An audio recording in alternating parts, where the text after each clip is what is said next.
Bonsoir Nicolas Dupont-Aignan. Bonsoir. Merci d'être sur le plateau de BFM TV. Vous êtes candidat de Debout la République à l'élection présidentielle, député de l'Essonne, maire de la ville de Hyères. On a vu cette semaine Christine Boutin se désister, Hervé Morin jeter l'éponge. Alors vous, c'est pour quand? Vous plaisantez? Vous avez le sens de l'humour. Ah bah je sais pas, mais... Croyez-vous un instant que je sois de nature à renoncer? Vous savez, je crois que si Christine Boutin et Hervé Morin ont renoncé, c'est parce qu'au fond, ils n'ont pas de désaccords fondamentaux. Ils avaient des nuances avec Nicolas Sarkozy. Moi, j'ai un désaccord fondamental qui porte sur la liberté de la France. Des accords identiques d'ailleurs avec François Hollande ou François Bayrou. Je pense qu'on ne peut résoudre les problèmes des Français, problème du chômage, de la sécurité, etc., que si la France reprend un minimum de liberté et revoit l'organisation européenne pour que le pouvoir politique l'emporte sur le pouvoir financier. On va y revenir. Donc c'est ça l'enjeu. Donc je suis bien sûr candidat et je le serai. Vous avez assez de parrainage, ces fameuses promesses de soutien des maires ou des élus? Ce sera juste, je les aurai, mais ce sera, j'allais dire, à une près.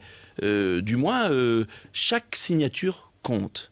Et je fais tout pour que rapidement je puisse présenter mes 500 parrainages. Mais vous savez, tant qu'on ne les a pas physiquement, j'allais dire, définitivement les formulaires du Conseil constitutionnel, on ne peut pas en être sûr à 100%. Mais c'est bien parti.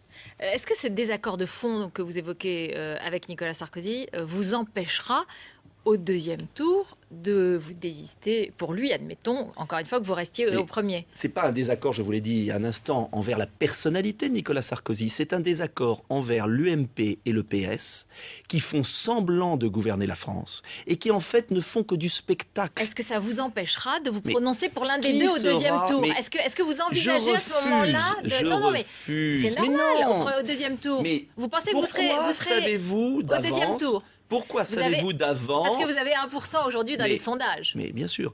Pourquoi savez-vous d'avance qui sera au deuxième tour? Laissez les Français choisir le premier tour. Laissez le vote s'effectuer.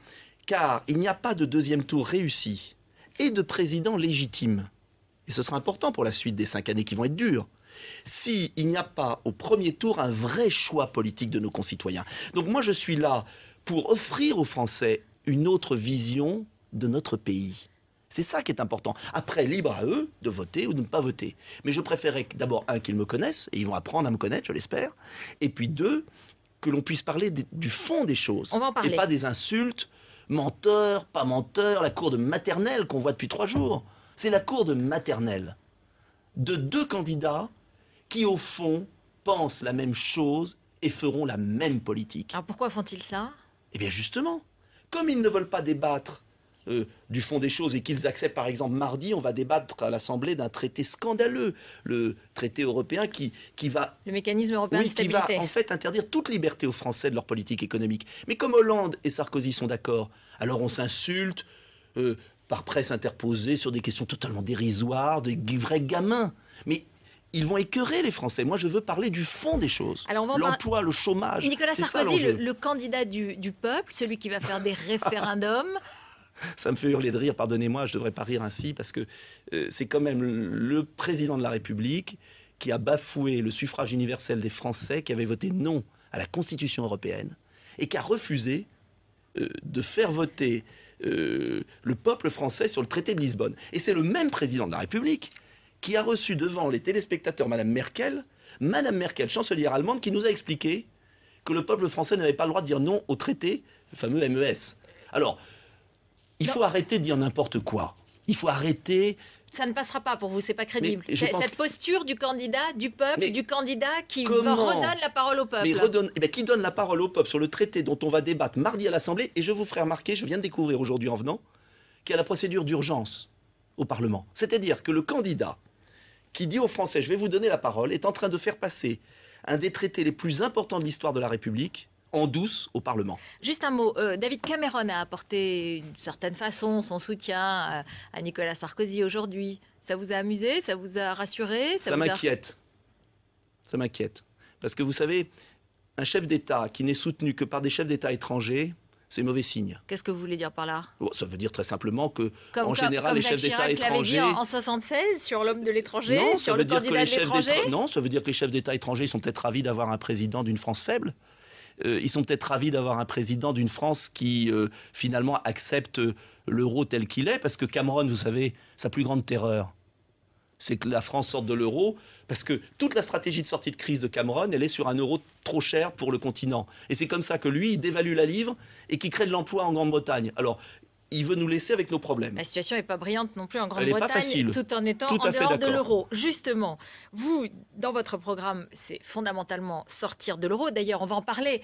Vous avez dit désaccord avec Nicolas Sarkozy, avec François Hollande, mais peut-être accord avec Marine Le Pen, alors? Je vais vous répondre là-dessus. Bah oui. Je veux que la France reprenne sa liberté. Oui. Attendez, j'insiste là-dessus. Marine Le Pen aussi, j'ai le sentiment, en sortant de l'euro. Simplement, c'est pas pour faire le même projet de société. Je suis un gaulliste social. Je n'ai rien à voir avec le Front National. Et j'en ai assez, justement, qu'on essaye de m'assimiler au Front National, en fait. Moi, je sais pourquoi. Parce que comme la seule façon pour le PS et l'UMP de se maintenir au pouvoir, c'est qu'il n'y ait pas d'alternative crédible, patriotique, généreuse. On veut, dès qu'il y a un patriote comme moi, l'assimiler au Front National. C'est le seul moyen pour eux de se maintenir au pouvoir, parce qu'en fait, Marine Le Pen est prisonnière du Front National et de ses excès, vous le savez bien. Donc, moi, je vais proposer, ça sera la nouveauté aux Français, le choix d'un patriotisme tranquille, qui n'est pas extrême et qui permet de retrouver les leviers pour réduire la question majeure du chômage. Mais les Français, question pour majeure eux, du chômage. La sortie de l'euro, c'est pas prioritaire, c'est pas essentiel, c'est pas urgent. Qu'est-ce que vous en savez? Apparemment, dans les sondages, c'est ce qui apparaît. Non, c'est ce qui apparaît, puisque même les études qualitatives sur Marine Le Pen indiquent que sa popularité bute sur cette question. Eh bien, donc, je vais vous dire. En quoi est-ce que vous dites, pour vous Français, sortir de l'euro, ça va tout arranger, ça va tout régler? Je vais vous dire une chose. Il y a déjà 30% des Français, plus, même jusqu'à 38% des Français qui veulent revenir au franc. Alors même qu'il n'y a qu'1% ou 2% de l'expression publique qui est consacrée à ce retour au franc, et 98% des commentaires, ce serait une catastrophe. Donc ça veut déjà dire qu'on a gagné des positions. Où est-ce que vous avez ce chiffre d'un sondage aussi Écoutez, j'écoute la télévision, la radio. La plupart des commentateurs disent, et journalistes, ça serait une catastrophe. Mais les 38% de Français qui seraient c'est le dernier sondage IFOP, il y a eu plusieurs sondages. Alors il y en a qui s'échelonnent entre 30 et 40, selon celui que vous choisissez. Moi, je dis aux Français une chose très simple. Si on veut pouvoir sortir du piège de la dette, réduire notre déficit budgétaire, sauvegarder l'épargne de nos concitoyens, il faut retourner et pas l'avoir englouti, dans des pays comme la Grèce, demain l'Espagne, le Portugal et après nous, il faut retrouver notre liberté monétaire. Et j'en prends un exemple très simple. Tous les programmes sur lesquels nous vivons aujourd'hui, Airbus, Ariane, le TGV, les centrales nucléaires, on vit dessus encore. Ça a été décidé par le général de Gaulle qui les a financés à 0% d'intérêt par la Banque de France. Ça veut dire quoi? L'euro, je ne suis pas contre l'euro. Je suis contre l'euro qui est le piège des banques, du racket financier, qui oblige les États de la zone euro à payer des intérêts exorbitants et qui nous oblige à supprimer les enseignants, les infirmières, les policiers, c'est-à-dire à tuer la société comme en Grèce. On sort de l'euro, on demande à la Banque de France d'émettre des francs et des sommes immenses. Et donc, on sort avec un franc dévalué, avec une monnaie complètement dévaluée. Mais excusez-moi, la Banque de France fera des avances au Trésor public comme elle a fait de tout temps, comme l'Angleterre le fait en Angleterre, la Banque d'Angleterre, comme la Banque fédérale américaine le fait, comme toutes les banques centrales le font dans leur propre pays, sauf dans la zone euro, où dans la zone euro, l'Allemagne a dit « c'est interdit ». Il faut passer sur les marchés financiers. Ça veut dire que je ne vois pas pourquoi les Français se ruineraient comme les Grecs, et on finira dans la situation de la Grèce si on ne change pas de cap, comme les Espagnols, comme les Italiens, à payer des taux d'intérêt exorbitants sur les marchés, alors que la Banque centrale devrait pouvoir financer les investissements d'avenir à 0% et alléger ainsi le budget des intérêts. On ne peut pas continuer à nous plonger dans la récession. C'est tout ce que je dis. Qu'est-ce que vous dites sur la Grèce, justement? Aujourd'hui, vous avez vu la situation. Apparemment, les Européens n'ont pas très envie de débloquer le dernier plan d'aide, alors même que les Grecs ont voté, le gouvernement grec en tout cas, et le Parlement grec ont voté un plan d'austérité, le 3e plan d'austérité très dur. Vous dites la Grèce doit sortir de l'euro, ça suffit Je dis, il est en train de se passer exactement ce que j'avais prévu en mai 2010 dans un discours devant l'Assemblée nationale.